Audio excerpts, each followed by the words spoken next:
Hi, I'm Josh Gitalis, a clinical nutritionist, and recently I got to sit down with a powerhouse in the functional medicine world, Dr. Patrick Hanaway. We talked about the most important factor for good digestion, the best diet, when it's best to take probiotics, what athletes and people in long-term care facilities have in common, and much, much more. I mean, we just scratched the surface. I could have sat down with this guy for a month and still had many things to talk about. He's the Director of Medical Education for the Institute for Functional Medicine and runs a busy practice called Family to Family for integrative holistic medicine. You're not going to want to miss this one. Enjoy. Dr. Patrick Hanaway, thank you so much for joining us. Oh, you're very welcome. Thank you. I was really looking forward to this interview. So let's just start by learning a little bit about yourself. I understand you went through conventional medical training and have since really evolved to practice more of a functional medicine model. Why'd you choose not to follow the standard medical script and move towards functional medicine? Well, it's a great question because it really has everything to do with why I and so many others went to medical school in the first place. We thought it was about, helping people and using the tools to be able to bring them back from illness to wellness. And what I found, I studied biochemistry and molecular biology in college, and when I went to medical school and we started learning biochemistry, I thought I was going to be learning about food and biochemistry, but I didn't. And I was kind of surprised by that. And so as I went through my training, I learned the aspects of pathophysiology and then pharmacology, which seems to be what medical school really is about these days. It's about pharmacology and how it affects or relates to or suppresses pathophysiology. And so as I went out and did my family medicine training, I continued to be interested in aspects of traditional Chinese medicine, Ayurveda, herbology, mind-body therapies, and found that when I began to learn those, it was exciting, and incorporating them into practice, actually my patients were doing better than when I was just using kind of standard medical therapies. So all along, that was the path that I was on. It was just a little different trajectory than most people take out of medical training.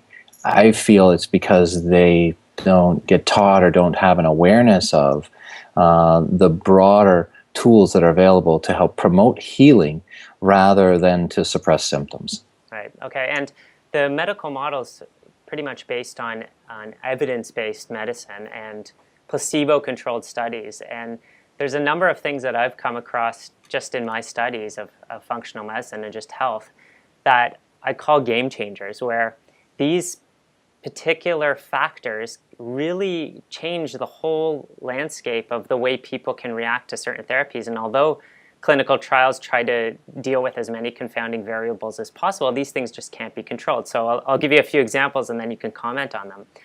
Firstly, liver detoxification. We all process chemicals differently. The human microbiome, we all have a completely different fingerprint of bacteria in our gut.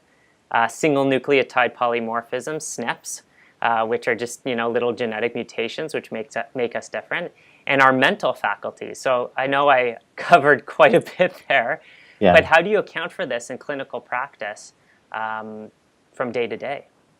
Well, that's why a number of people feel like it's too difficult to learn how to be patient-centered and personalized in one's approach, to take into account the different foods that people are eating, what impact they have on the gut microbiome, how those foods are detoxified, what kinds of constitutional basis that we have. That in Western medicine today, we talk about genomics and various SNPs as ways to be able to identify and personalize the therapies that are going on. But ultimately, we're working with individuals who have different mental faculties, who have different capacities and readiness for change, who have different stories of their lives, and that we need to listen to in order to be really be able to help.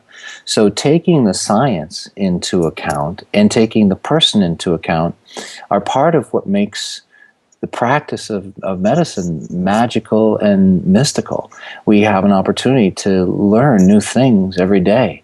On a practical standpoint, it's very humbling. to be able to listen to people's stories and to find ways to be able to support them.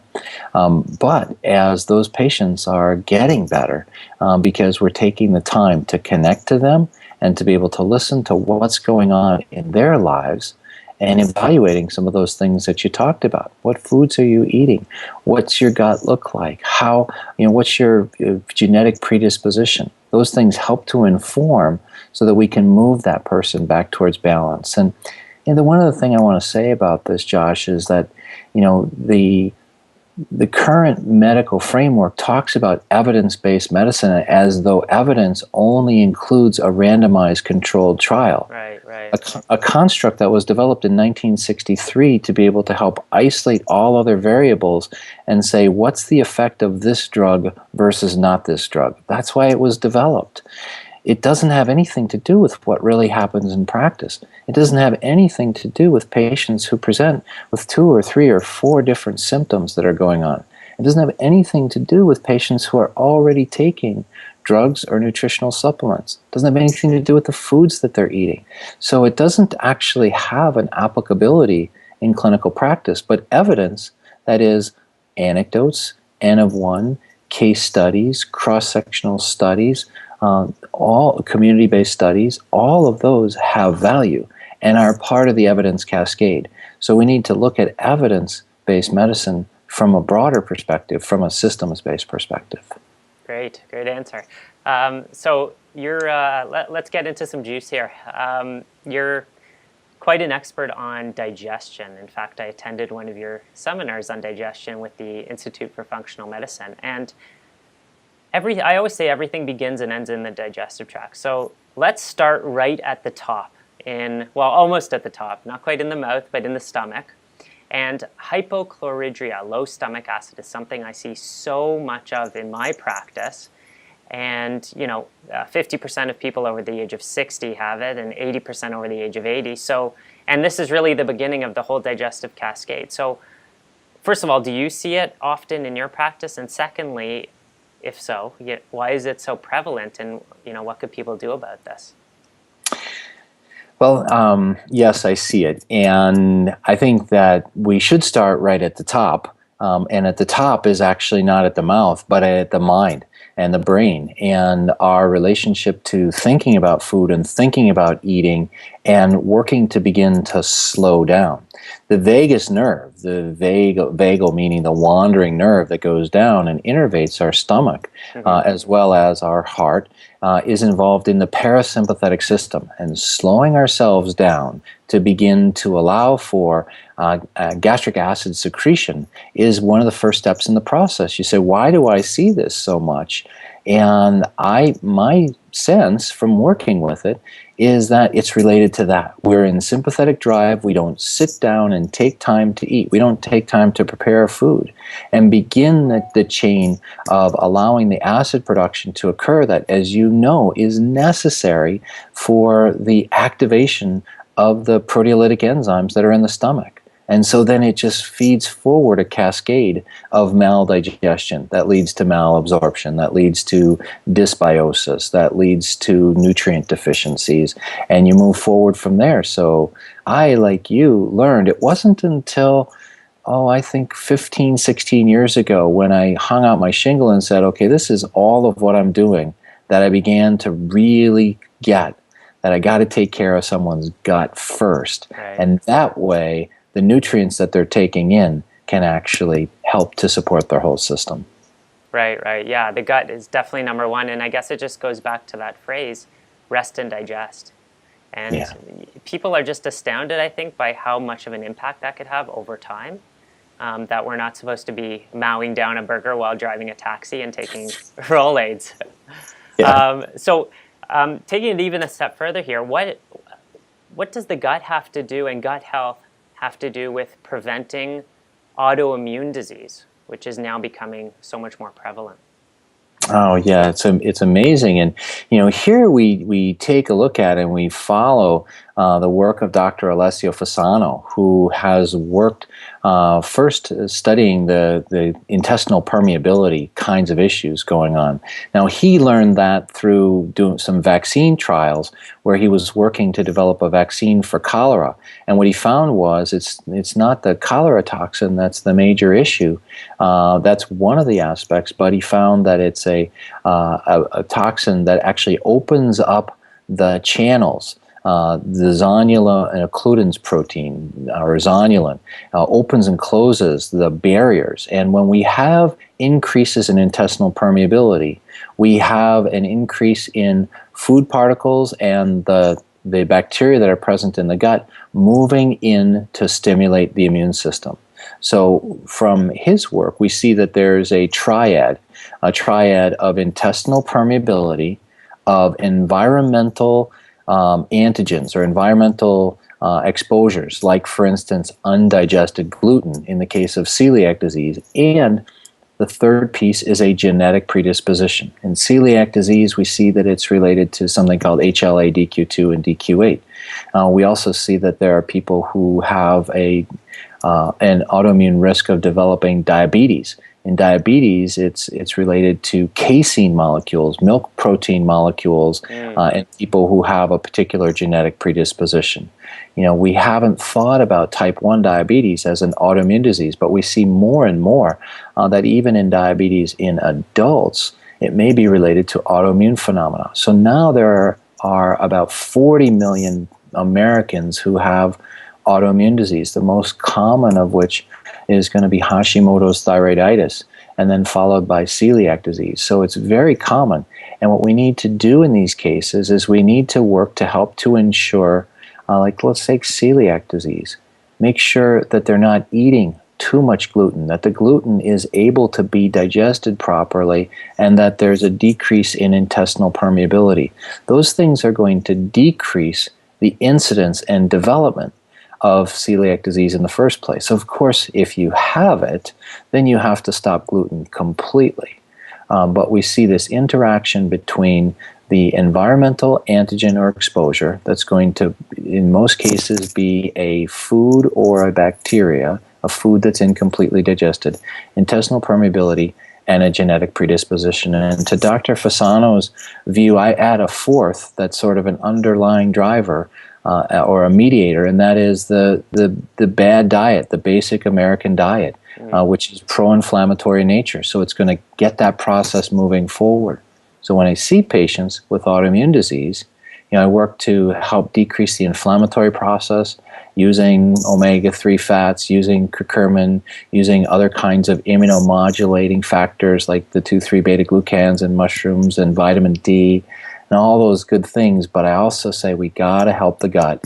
We got to decrease the permeability or leakiness that's going on, and we got to see why is it leaky in the first place. So it always goes back to the gut, is what you're saying. It always goes back to the gut. So can autoimmune diseases be reversed? Yeah, absolutely. I've had success with bringing people to come off of their biologic agents that they've been on. Some people who are pretty far along with rheumatoid arthritis can be able to get off some of their major medicines. Now, we're not going to, if you've got ulnar deviation with rheumatoid arthritis where there's skeletal changes that are already occurring, those aren't going to be reversed, but the pain can be stopped, and we can work with that. Mm-hmm.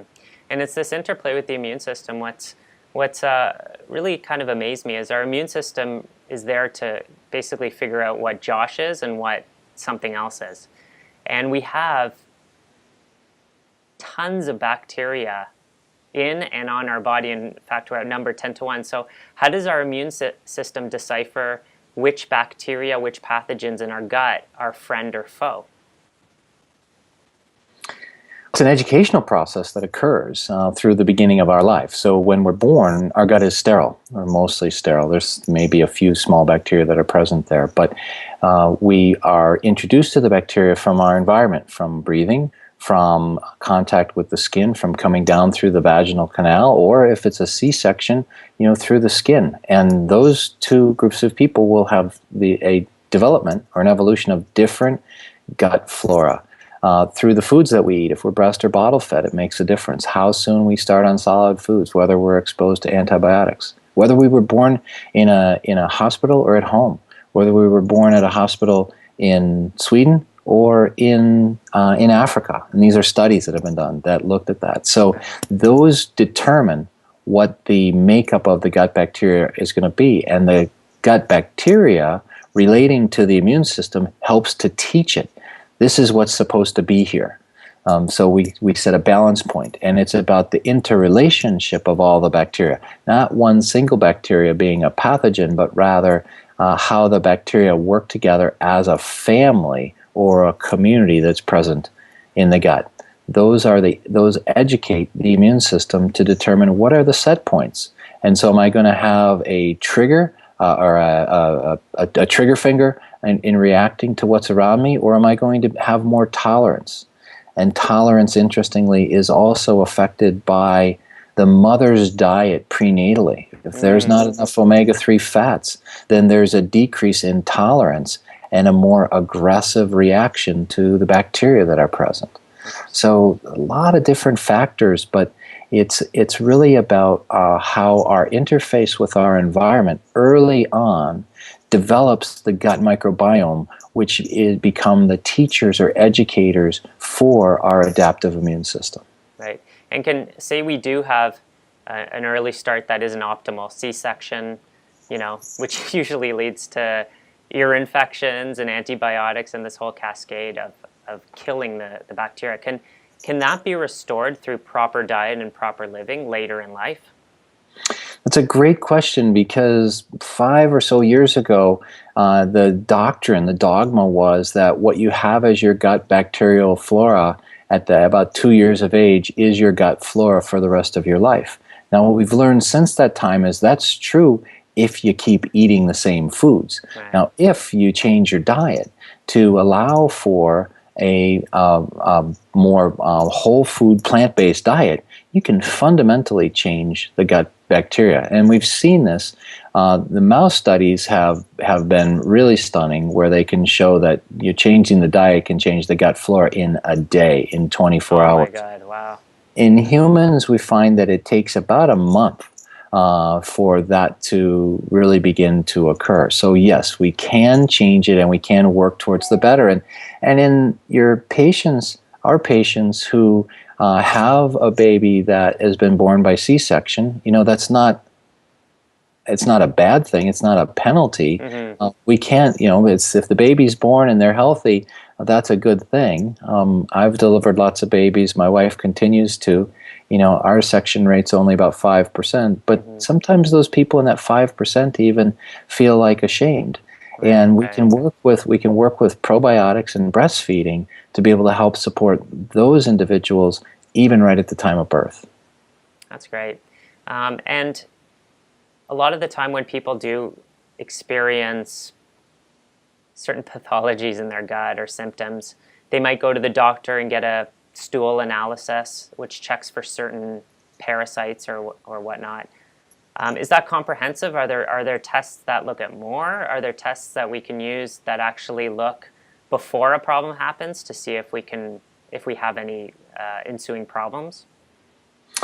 Well, you're talking about sort of the interplay between the prevention and wellness element, or optimizing health and well-being, and that of disease itself. Right. So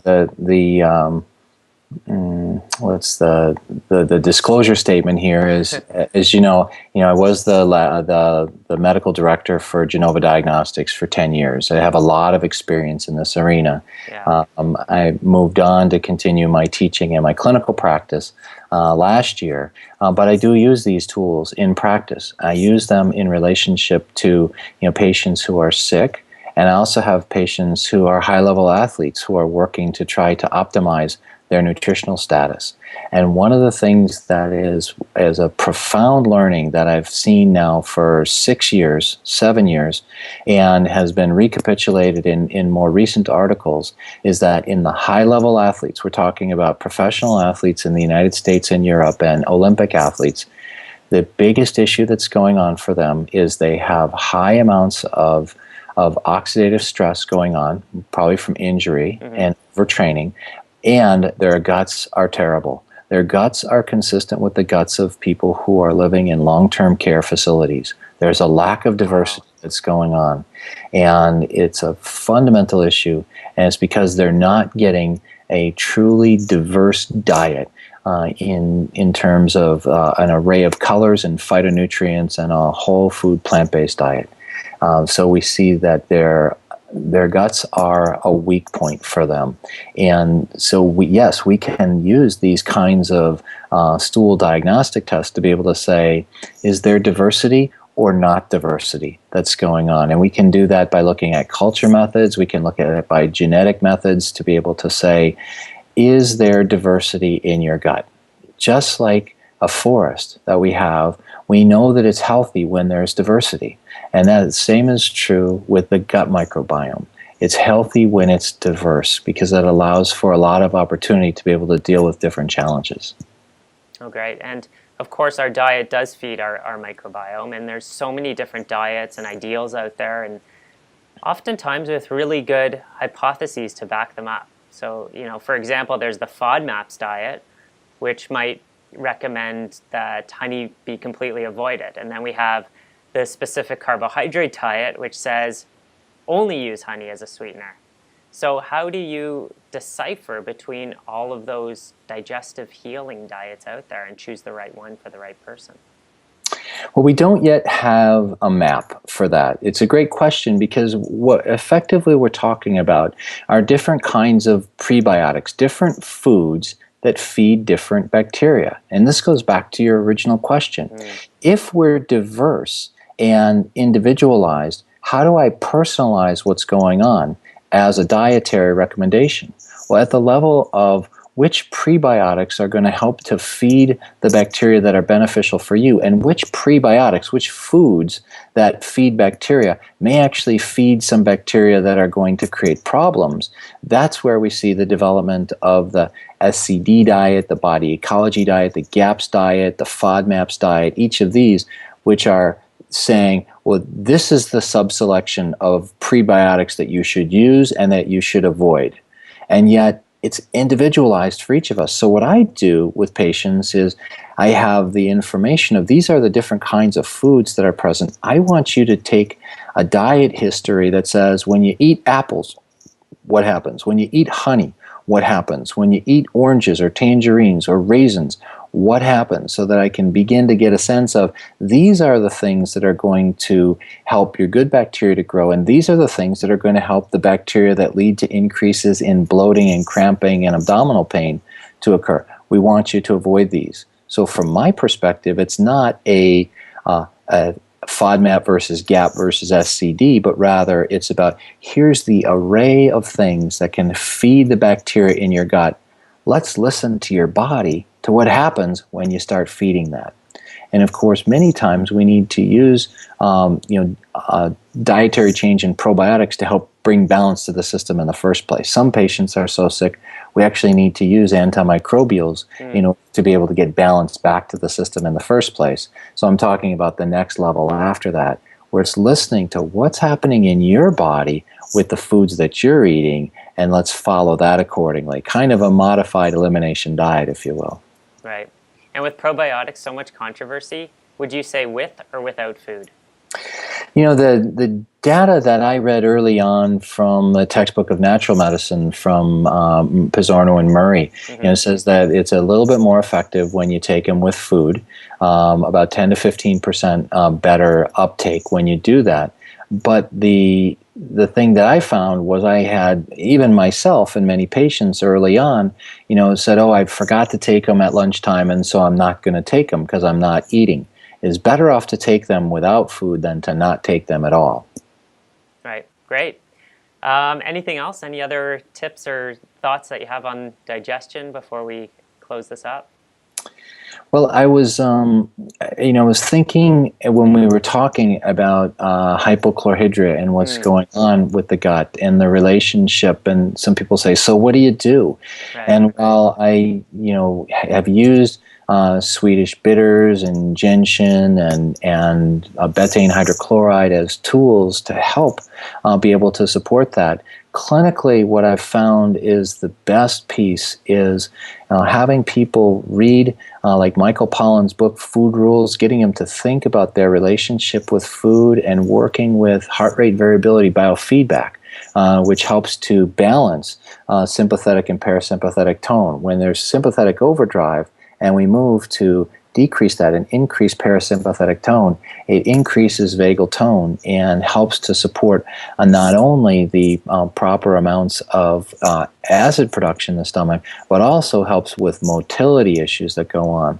Because a lot of GERD-related symptoms and heartburn-related symptoms can be related to not only alterations in acid production and the opening of the gastroesophageal sphincter with foods like chocolate and sugars and dairy, but also with the vagal tone, it helps to open up the pyloric valve to allow for the movement and motility to occur properly. So those things, even a biofeedback mechanism like heart rate variability biofeedback, can be great for helping patients to be able to create balance and improve their acid production and improve their motility.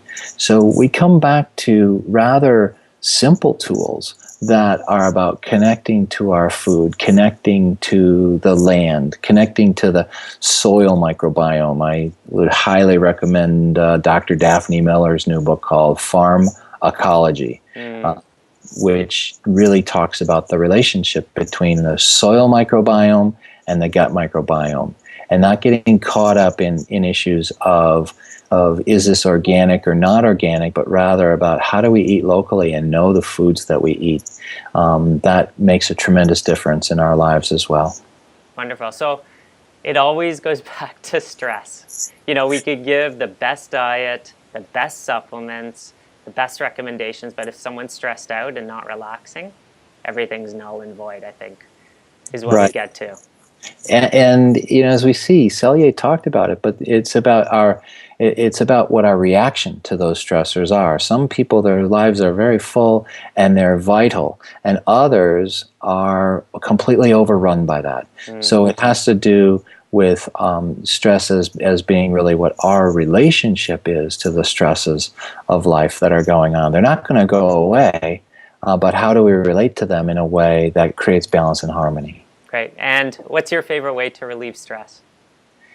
Well, my favorite way to relieve stress is to go hiking, is to walk around on the land and be near the water. I live in a beautiful place outside of Asheville, North Carolina. I was out hiking for an hour and a half this morning. And the other thing I like to do is I like to sit around the fire and talk with friends. Sounds great. Well, thank you so much for joining us. Oh, you're very welcome. Dr. Patrick Hanaway. Lots of great information, useful information. And I hope to speak with you again soon. I'm sure we will. Keep up the great work of sharing this information with everybody out there. I will. Thank you. You're right. Bye now.